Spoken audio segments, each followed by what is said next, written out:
Մինչև 20 թիվը մեր օրերը շատ ուրախ էին անցնում, երբ որ պատերազմը սկսեց,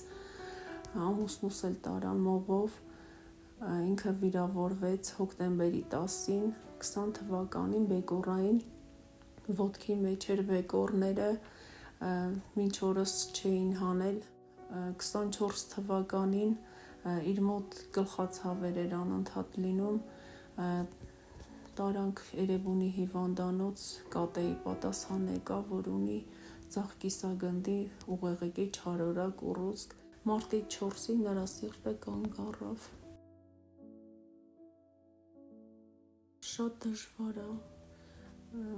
որպես կին, երեխաներն էլ փոքր ես, ասում ա կուզեմ պապա ունենամ, իր համար էլ է շատ դժվար, չգիտենք ոնց է լինելու, շատ ծանր պայմաններ ա մեզ համար ստեղծվել, ծախսերը դժվար ա, երեխաները մեծանում են, գնալով հոգսը ավելի է շատանում, օրինակ բացի տան այդ հոգսերից ունենք նաև այլ հոգսեր, որ երբեք մտածում եմ չեմ կարողանա, մեր սանհանգույցը բաղնիքը շատ ծանր վիճակում ա, ես չգիտեմ ոնց կլինի հետո